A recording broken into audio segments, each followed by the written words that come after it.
Hello बच्चा लोग, welcome to ignite class. आज हम क्या पढ़ेंगे? Unit vector. इसके पहले हमने क्या पढ़ा था? इसके पहले हमने पढ़ा था डिस्प्लेसमेंट वेक्टर और पोजीशन वेक्टर और इक्वालिटी ऑफ वेक्टर। किसकी बात की थी हमने? कि दो वेक्टर कब इक्वल होंगे? जब उनके डायरेक्शन और मैग्नीट्यूड दोनों के दोनों क्या हो जाएं? बराबर हो जाएं, तब दो वेक्टर क्या हो जाएंगे? इक्वल कहे जाएंगे। ठीक है। अब उसी तरह अब हम जैसे अभी तक की क्लास चल रही थी, बहुत ही बढ़िया तरीके से आप अपने नोट्स को क्रिएट कर रहे हैं। मुझे विश्वास है कि आप लोग अपने नोट्स बना रहे हैं और अच्छी तरीके से बना रहे हैं। ठीक। अब हम बात करेंगे किसकी?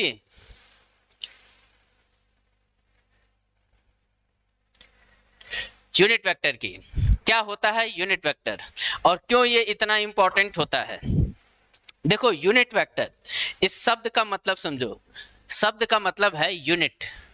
ये मतलब ऐसा वेक्टर जिसका मैग्नीट्यूड यूनिट हो। मतलब एक वेक्टर है, मान लो एक वेक्टर है ए और उसके कंपोनेंट आप देख चुके हैं, A x i cap, A y j cap. अगर जेड लेना है तो जेड भी ले सकते हो, कोई दिक्कत वाली बात नहीं, के कैप के साथ। ठीक है।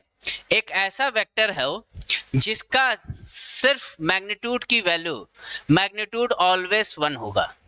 ऐसे वेक्टर जिनके मैग्नीट्यूड क्या हो? 1 हो। क्या हो? 1।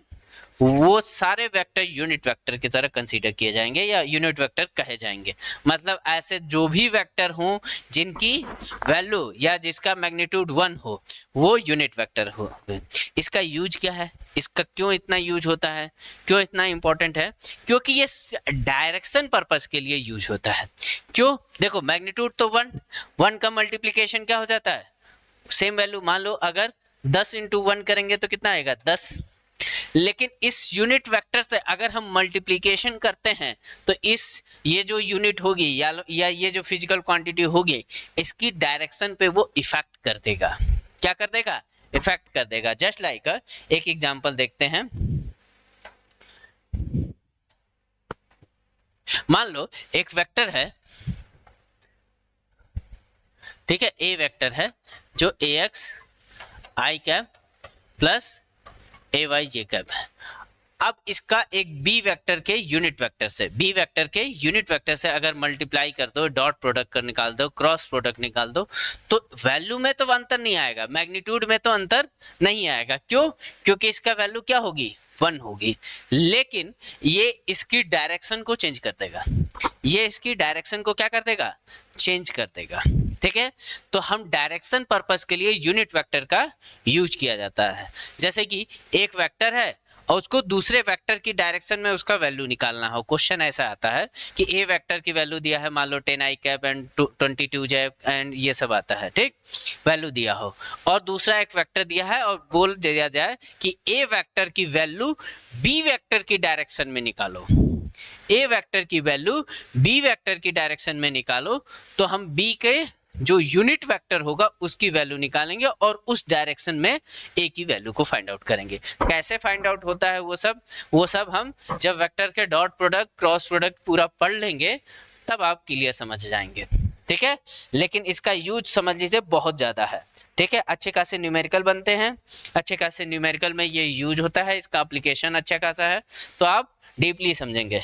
आइए हम समझते हैं यूनिट वेक्टर को। Unit vector, a vector divided by its magnitude is called the unit vector। मतलब एक वेक्टर को अगर मान लीजिए कि ऐसा कोई वेक्टर है जिसका मैग्नीट्यूड पहले से 1 नहीं है और उसका यूनिट वेक्टर निकालना है। जस्ट लाइक एक वेक्टर है आर वेक्टर है जिसका है x i cap plus y j cap plus z k cap. ये एक वेक्टर है और ये यूनिट नहीं है, इसकी मैग्नीट्यूड जो है यूनिट नहीं है। तो इस वेक्टर का यूनिट वेक्टर कैसे फाइंड आउट होगा और वो कैसे लिखा जाएगा? तो यूनिट वेक्टर लिखने का रिप्रेजेंटेशन का तरीका होता है कैप लगाना। क्या लगाना? कैप लगाना। दिख रहा है सबको? सबको दिख रहा क्या? कैप। टोपी पहना दो। क्या कर दो? आर वेक्टर पे टोपी पहना दो। टोपी पहना दिए मतलब उसी के मैग्नीट्यूड से उसी को भाग देना। देखो होता है ना, किसी को जैसे जनरल लैंग्वेज में कहते हैं ना कि यार मैंने आज उसको टोपी पहना दी, क्या कर दिया, उसी के पैसे से खुद भी खा लिया, उसको भी खिला दिया, ठीक, उसी का पॉकेट का पैसा खर्चा किया। तो यही होगा टोपी पहनाना। क्या होगा, इसी मैग्नीट्यूड, इसका जो मैग्नीट्यूड होगा, मैग्नीट्यूड क्या होगा आर वेक्टर का, तो आपको पता है क्या, x square plus y square plus z square, और ये किस में है, अंडर रूट में, ठीक। अब इसको इससे डिवाइड कर दो, तो x i cap plus y j cap plus z k cap को किससे डिवाइड कर दिया, root x square plus y square plus z square, ये हो जाता है यूनिट वेक्टर, ये यूनिट वेक्टर है। मतलब वेक्टर को उसी के मैग्नीट्यूड से, वेक्टर को उसी के मैग्नीट्यूड से डिवाइड कर देना, वेक्टर को उसी के मैग्नीट्यूड से डिवाइड कर देना ही क्या कहलाता है, यूनिट वेक्टर कहलाता है। अगर कोई वेक्टर दिया है और उसी के मैग्नीट्यूड से उसको डिवाइड कर दें हम, तो ये कहलाएगा यूनिट वेक्टर, जो फाइंड आउट होगा वो यूनिट वेक्टर होगा। A unit vector is the vector of unit magnitude point at the particular direction, मतलब ऐसा वेक्टर जिसकी मैग्नीट्यूड तो सिर्फ 1 हो और जो सिर्फ और सिर्फ डायरेक्शन की बात करता हो, ठीक है।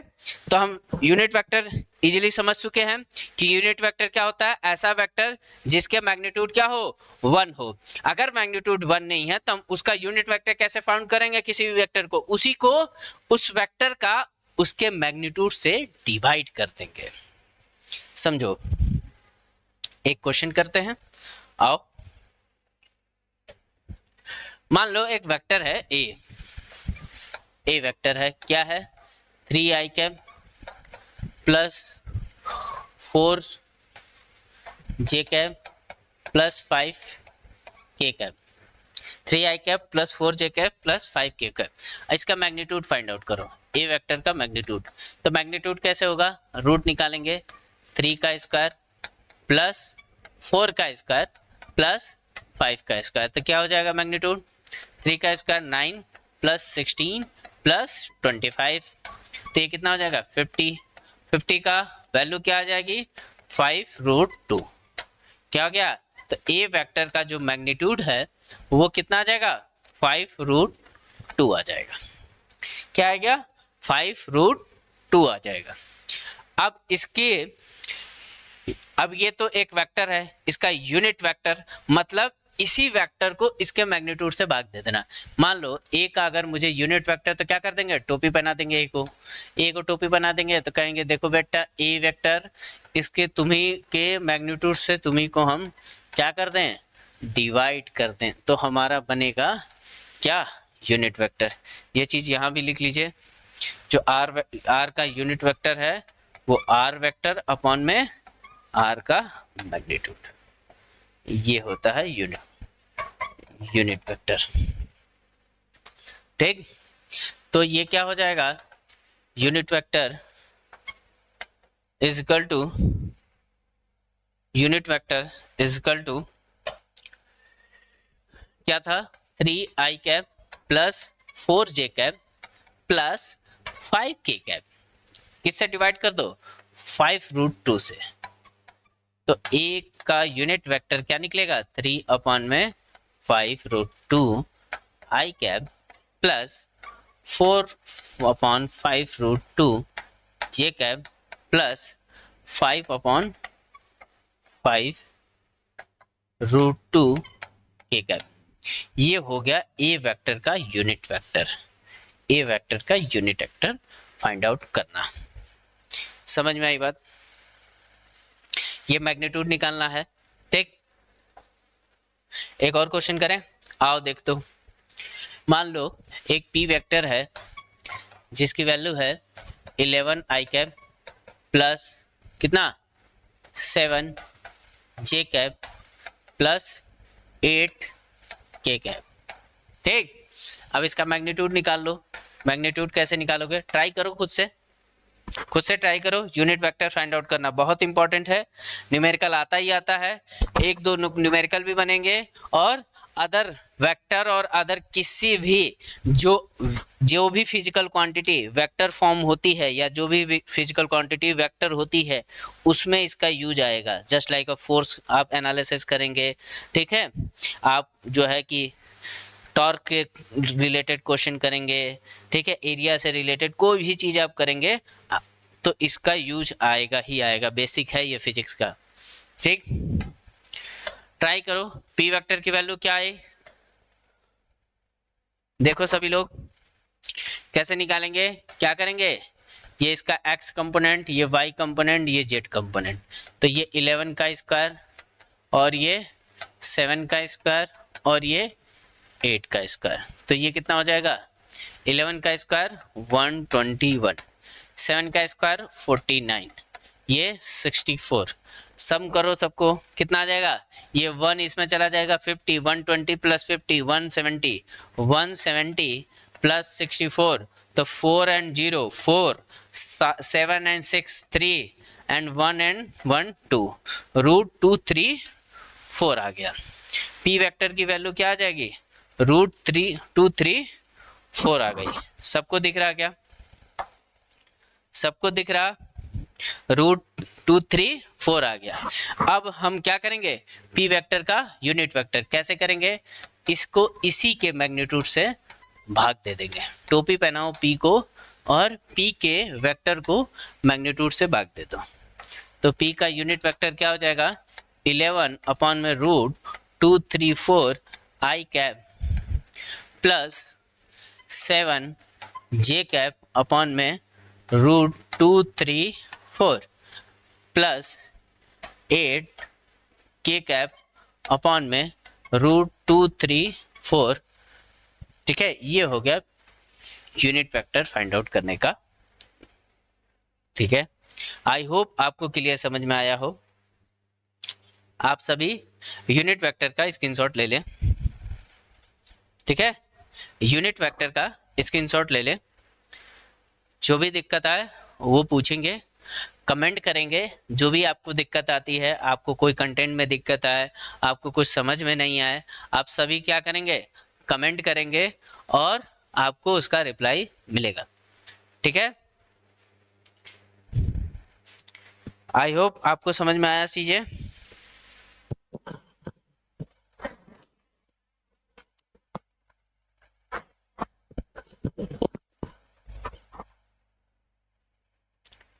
इसका भी स्क्रीनशॉट ले लीजिए।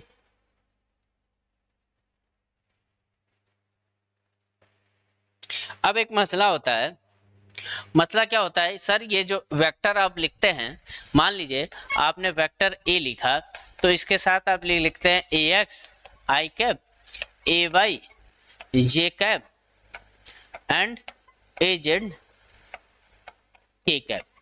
सर ये i cap j cap k cap होता क्या है, ये क्या होता है और ये क्यों लिखते हैं।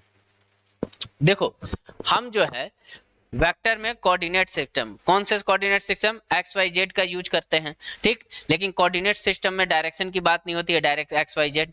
तो एक्स डायरेक्शन का जो यूनिट वेक्टर है, आई क्या है, i is the unit vector in x direction,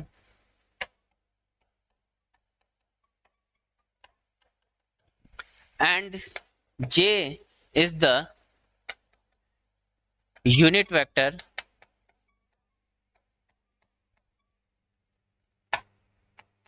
in y direction.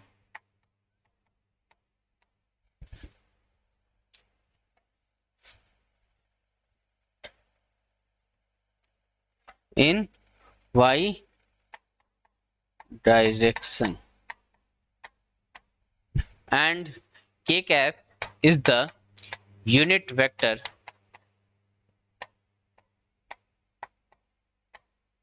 in z direction.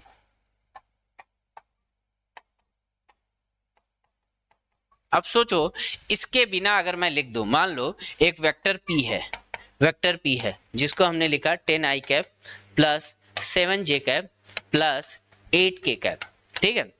अब इसको हम अगर आई जे के कैप न लिखेंगे तो कैसे लिखेंगे, 10 प्लस 7 प्लस 8, क्या ये वेक्टर को डिनोट कर रहा, क्या तीनों का सम डायरेक्ट नहीं कर देगा बच्चा?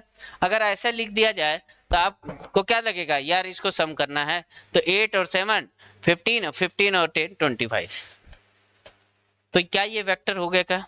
नहीं होगा। इसीलिए हम क्या यूज करते हैं, आई एक्स डायरेक्शन के लिए आई, वाई डायरेक्शन के लिए जे और जेड डायरेक्शन के लिए के, ताकि समझने वाले को आसानी रहे कि ये जो 10 है ये एक्स डायरेक्शन का कंपोनेंट है। मतलब समझो, मान लो क्या आया था कि हमारा जो पी वेक्टर है वो 10 आई कैप प्लस 7 जे कैप प्लस 8 के कैप है। तो इसका मतलब है जो ये पी वेक्टर है ये एक्स डायरेक्शन में कितना है, 10 है, और ये जो पी वेक्टर है इसका वाई डायरेक्शन में कितना है, तो 7 है, और जेड डायरेक्शन में कितना है, जेड डायरेक्शन में 8 लेंथ है। मान लो ये कुछ एक्स वाई जेड पैनल है, ये जेड, ये एक्स और ये सॉरी ये वाई और ये एक्स है। तो यहाँ पे मान लो एक पॉइंट है, जो ये जो होगा ये है पी एक्स, ये है पी एक्स जो कि 10, पी वाई कितना है जो कि 7 है, पी जेड कितना है जो कि 8 है, ठीक है। तो इसीलिए एक्स वाई जेड का यूज किया जाता है ताकि आप डायरेक्ट सम ना करें। जो समझने वाला है उसको समझ में आना चाहिए कि ये भाई साहब ये डायरेक्ट अगर आई जे कैप के कैप मैं नहीं लिखूंगा तो ये क्या हो जाएगा, ये 25 आंसर कर देगा, लेकिन ऐसा नहीं है। क्यों? क्योंकि इनके डायरेक्शन सबके अलग अलग हैं। जब अलग अलग डायरेक्शन है तो डायरेक्ट सम नहीं किया जा सकता, इसीलिए हम यूनिट वेक्टर का यूज करते हैं। किसका यूज करते हैं, यूनिट वेक्टर का। आप सबको समझ में आ रहा है बात, ठीक। यूनिट वेक्टर फिर से देख लो,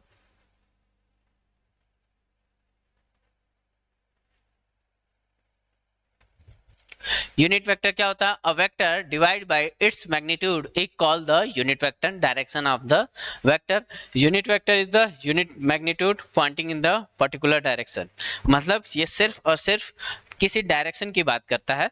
जैसे कि हमने अभी पढ़ चुके हैं कि एक्स डायरेक्शन में आई कैप यूज करते हैं, वाई डायरेक्शन में हम जे कैप यूज करते हैं और जेड डायरेक्शन में हम के कैप का यूज करते हैं एज अ यूनिट वेक्टर की तरह, ठीक है। जिससे हमारी जो ये स्केलर क्वांटिटी है वो वेक्टर में कन्वर्ट हो जाती है, जो स्केलर क्वांटिटी है वो वेक्टर में कन्वर्ट हो जाती है।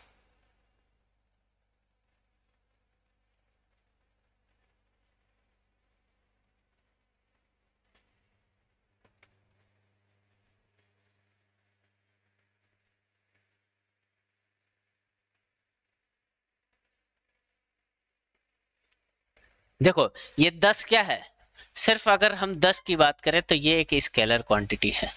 10 क्या है, स्केलर है। 7 क्या है, स्केलर है। 8 क्या है, स्केलर है। लेकिन 10 आई कैप ये क्या है, ये 10 मैग्नीट्यूड है और आई डायरेक्शन, ठीक। तो 10 आई जो है ये वेक्टर को दिखा रहा है, और सिर्फ अगर 10 लिखेंगे तो ये स्केलर को दिखाएगा। समझ में आएगा? इसीलिए यूनिट वेक्टर को साथ में लिखते हैं कि किसी भी स्केलर क्वांटिटी को अगर किसी यूनिट वेक्टर के से मल्टीप्लाई कर देंगे तो वो उस डायरेक्शन का क्या हो जाएगा, वेक्टर में कन्वर्ट हो जाएगा। स्केलर को वेक्टर में कन्वर्ट कर दिया। जैसे मेरे पास 10 वैल्यू थी, अब उसको मैंने आई कैप लगा दिया तो ये 10 आई कैप ये क्या हो गया, वेक्टर हो गया। लेकिन पहले 10 था तो ये क्या था, स्केलर था। किस डायरेक्शन में 10 है पता नहीं। इस मान लो अगर 10 है, ये ओरिजिन है, ये वाई है, ये एक्स है, तो ये वाला 10, ये वाला 10, ये वाला 10, कौन सा 10, तो ये वाला 10 डिफाइन हो गया ना डायरेक्शन उसकी, ठीक है। समझ में आया? कि यूनिट वेक्टर क्या करता है, किसी भी स्केलर वेक्टर को डायरेक्शन देता है, और स्केलर को मतलब सॉरी स्केलर को किस में कन्वर्ट करना है, वेक्टर में कन्वर्ट करना है, तो यूनिट वेक्टर से मल्टीप्लाई कर देंगे सेम मैग्नीट्यूड पे।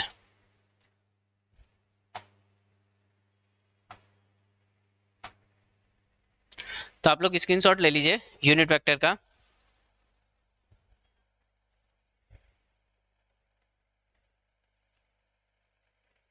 ले लिया आप लोगों ने इसका, वेरी गुड।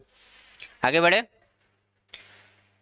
ये यूनिट वेक्टर निकालने का तरीका, आप रूम पे जाइएगा, अपने बुक से क्वेश्चन निकालिएगा और यूनिट वेक्टर फाइंड आउट करने का तरीका देखिएगा, ठीक है। वेक्टर खत्म हो जाएगा तो हम वेक्टर की कुछ प्रैक्टिस सीट भी कराएंगे, ठीक है। Few fundamental definition of vector algebra, कुछ वेक्टर की बात करते हैं, टाइप ऑफ वेक्टर की बात करते हैं, ठीक है। कौन कौन से वेक्टर होते हैं। पहला आता है, आपने अभी तक क्या क्या देख लिया, कौन कौन से वेक्टर देखे, पोजीशन वेक्टर देखा, डिस्प्लेसमेंट वेक्टर देखा, यूनिट वेक्टर देखा, इक्वालिटी ऑफ वेक्टर देखा। अब हम बात करेंगे निगेटिव वेक्टर की। निगेटिव वेक्टर क्या होता है, देखो, the negative of the vector is defined as the another vector having the same magnitude but drawn in the opposite direction। मतलब समझो बात को, एक वेक्टर है a, एक वेक्टर है a। अब ये तो एक वेक्टर है, ये निगेटिव है पॉजिटिव है पता नहीं। देखो निगेटिव और पॉजिटिव कैसे होगा, जब तक आप किसी को पॉजिटिव कहेंगे तभी दूसरा निगेटिव होगा, नहीं तो कोई निगेटिव तो हो ही नहीं सकता, ठीक है। अगर दुनिया में सब एक जैसे होते तो ना कोई मोटा होता ना कोई पतला होता। अगर आपको किसी को कहना है कि पतला, जैसे राम सोहन से पतला है, तो आपको सोहन का रेफरेंस लेना था। उसी तरह अगर ए वेक्टर को आप पॉजिटिव ले रहे हैं तो इसके अपोजिट जो नेगेटिव वेक्टर होगा वो बी वेक्टर होगा, और सेम मैग्नीट्यूड रखता हुआ, क्या सेम मैग्नीट्यूड रखता हुआ, बट डायरेक्शन क्या होगा, अपोजिट होगा। डायरेक्शन क्या होगा, अपोजिट होगा। डायरेक्शन जो है अपोजिट, डायरेक्शन जो है वो अपोजिट डायरेक्शन। देखो इसका हेड इस डायरेक्शन में था, यहाँ पे इसका हेड इस डायरेक्शन में। ये ए वेक्टर है, तो ये जो बी वेक्टर है, ये बी वेक्टर को आप माइनस ए वेक्टर भी कह सकते हो, but A vector and B vector का मैग्नीट्यूड सेम होना चाहिए, तभी ये दोनों आपस में क्या है, नेगेटिव वेक्टर है। समझ में आ रही बात, क्या मैं समझाया। एक वेक्टर लीजिए, ठीक है, जिसका मैग्नीट्यूड और डायरेक्शन डिफाइन हो, उसी के अपोजिट डायरेक्शन में सेम मैग्नीट्यूड का एक वेक्टर खींच दीजिए, तो वो जो दूसरा वेक्टर है, मान लो मैंने एक ए वेक्टर लिया जिसका मैग्नीट्यूड है 10 यूनिट, क्या है 10 यूनिट है।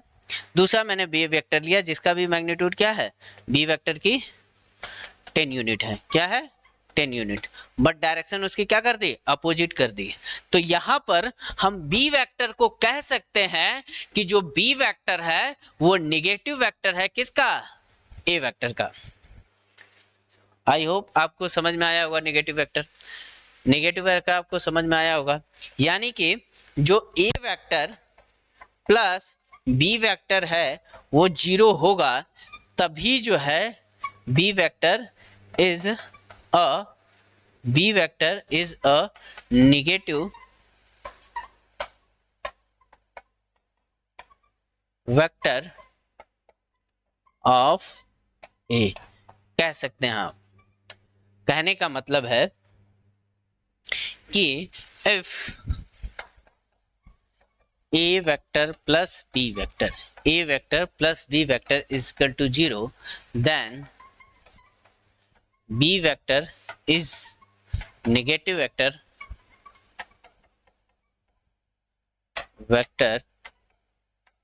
Of A vector and vice versa. इसका विपरीत भी हो सकता है, समझो बात को।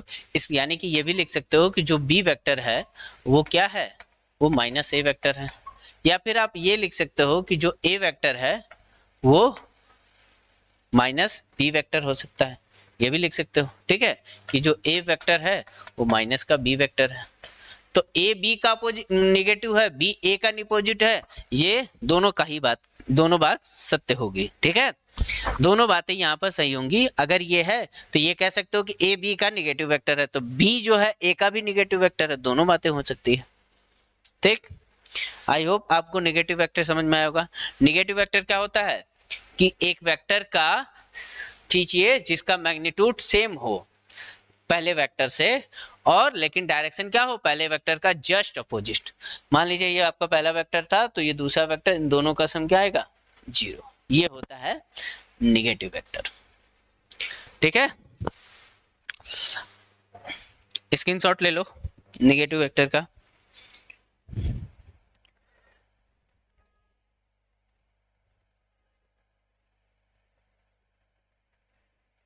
ये तो समझाने के लिए था, इसकी कोई जरूरत नहीं है आपको। ये इसकी स्क्रीनशॉट ले लो।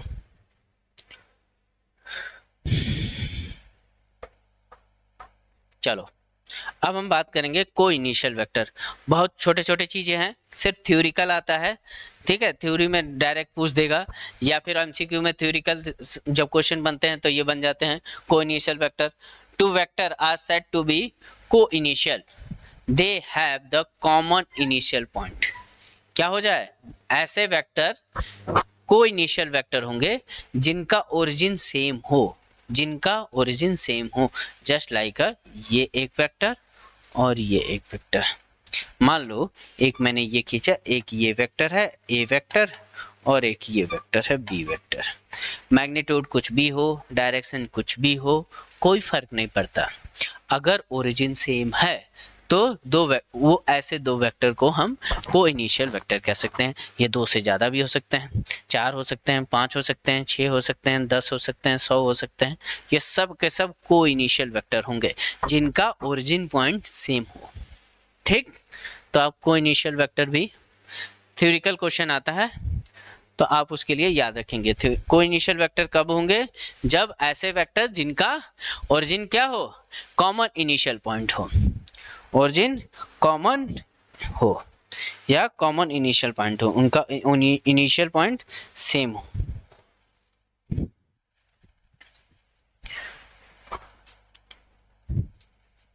चलो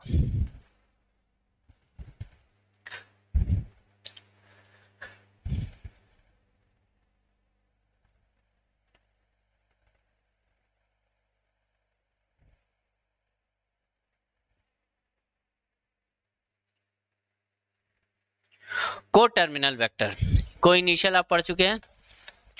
को terminal vector, coterminal vector क्या होते हैं, दो vector are said to be coterminal if terminate at the common point. देखो एकदम सेम इसी का अपोजिट होता है, इसमें क्या होगा एंड पॉइंट सेम होगा, इसमें क्या होगा एंड पॉइंट सेम होगा।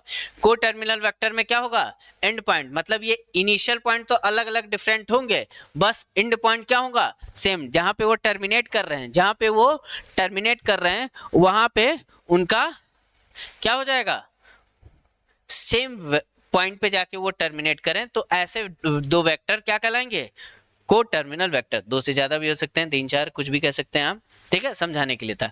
को प्लेनर वेक्टर, आपको को इनिशियल समझ में आया। को इनिशियल वेक्टर वो होते हैं जिनके ओरिजिन सेम, को टर्मिनल वेक्टर वो होते हैं जिनका टर्मिनल पॉइंट या एंड पॉइंट या हेड सेम, ठीक। इसमें क्या होगा दोनों का टेल सेम, इसमें क्या होगा टेल सेम, लिख लो टेल सेम होगा। इसमें क्या होगा हेड जो होगा वो सेम होगा, किस में टर्मिनल में। अब आ जाते हैं कोप्लेनर वेक्टर। कोप्लेनर का मतलब ऐसे वेक्टर जो एक ही प्लेन में बने, एक ही प्लेन में बने, वो सारे वेक्टर क्या कहलाएंगे कोप्लेनर वेक्टर कहलाएंगे। The vector are said to be coplanar, they have the same plane. Vector draw in the side और the are coplanar vector. Coplanar vector वो होंगे जो सेम प्लेन में बनेंगे, जस्ट लाइक एक प्लेन मैंने लिया, इसमें अपने मर्जी का वेक्टर खींच लो, जो मर्जी आए वो वेक्टर, जैसा मर्जी आए वैसा वेक्टर, कितना मैग्नीट्यूड कोई भी डायरेक्शन, बस इस प्लेन के बाहर नहीं होना चाहिए, बस इस प्लेन के बाहर नहीं होना चाहिए, वो सारे वेक्टर कोप्लेन वेक्टर हैं। ये सारे के सारे वेक्टर क्या हैं? कोप्लेनर वेक्टर हैं। क्यों? क्योंकि इनके सेम एक ही प्लेन में ये सारे के सारे वेक्टर हैं। ठीक है बच्चा लोग, अब आ जाओ कोलिनियर वेक्टर। स्क्रीनशॉट लेना है, स्क्रीनशॉट लेना है तो ले लो फटाफट। डेफिनेशन याद रखना, डेफिनेशन पे ही क्वेश्चन बनता है। को प्लेनर, को इनिशियल, को टर्मिनल, को लीनियर, सबका डेफिनेशन पे ही वेक्टर क्वेश्चन बनते हैं इससे। ठीक है, तो आपको डेफिनेशन बस याद रखनी है। एग्जाम देने जाएं कभी भी, अगर वेक्टर उसमें है सिलेबस में, तो आप इनके क्या करें, डेफिनेशन को अच्छे से समझ के जाएं।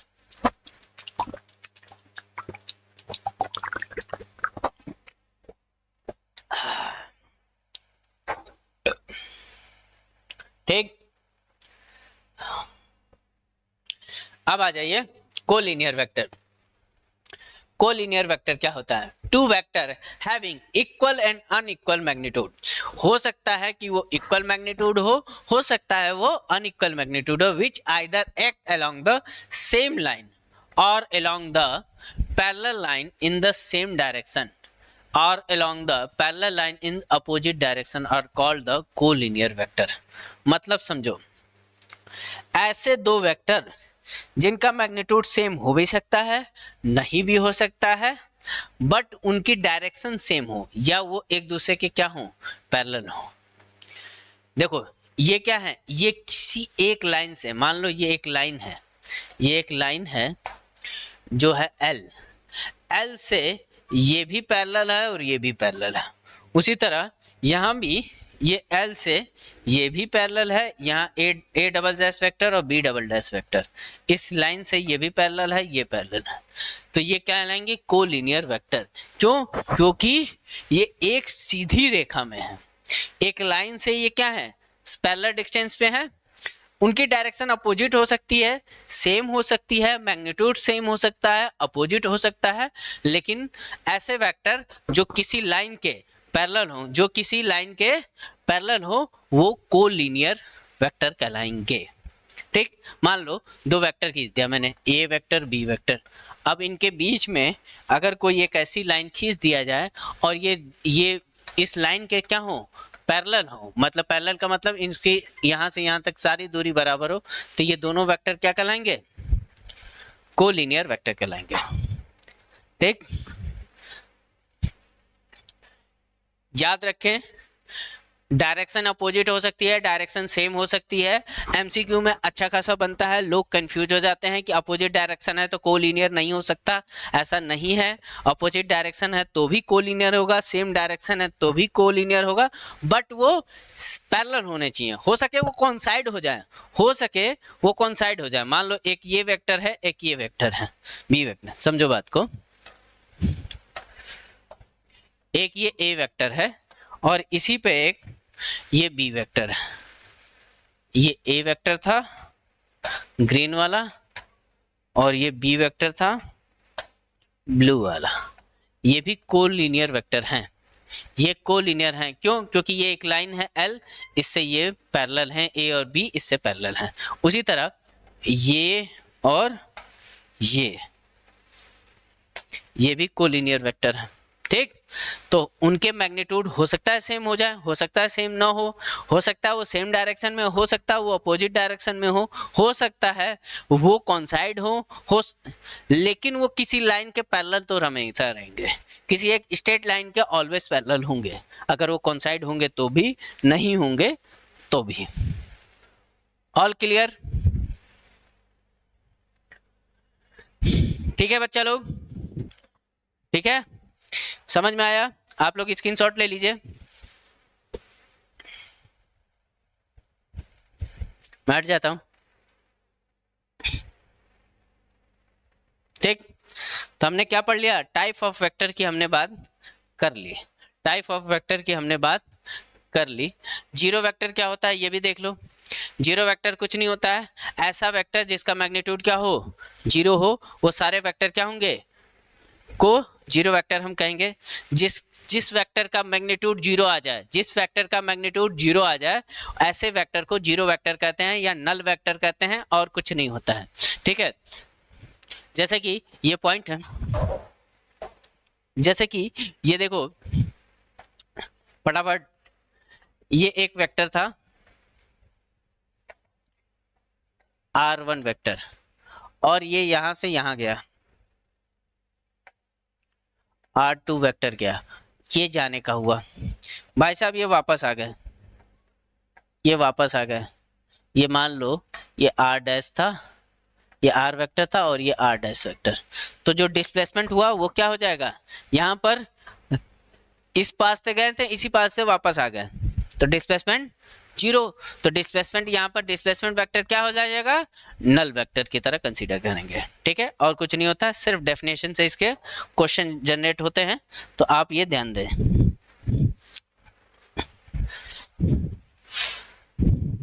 ठीक है, आप इसका भी स्क्रीनशॉट ले लीजिए।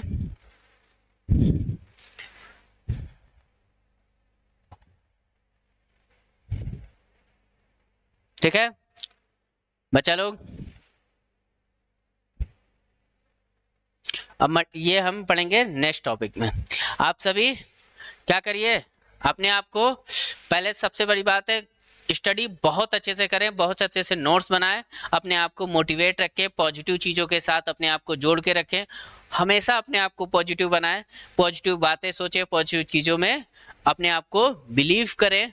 ठीक, और साथ मिलकर स्टडी करते रहें। ठीक है, आप चैनल से जितना हो सके उतना जुड़े, हमारे चैनल को जितना हो सके उतना शेयर करें। जिन बच्चों को ज़रूरत हो चीज डीपली पढ़ने की, कॉन्सेप्ट को अच्छे से समझने की, ठीक है, बहुत भगाने की जरूरत नहीं है। ठीक है, आप लोग कॉन्सेप्ट को अच्छे से समझिए, कॉन्सेप्ट को अच्छे से समझिए, और जो भी बच्चों को जरूरत है डीपली कॉन्सेप्ट समझने की, वीक कॉन्सेप्ट है या शुरू में ही वो चाहते हैं कि उनका फंडामेंटल जो है उनका बेस बहुत ज़्यादा स्ट्रांग हो जाए, तो वो जो है इस चैनल से जुड़े और अच्छे से अपनी स्टडी को फॉलो करें।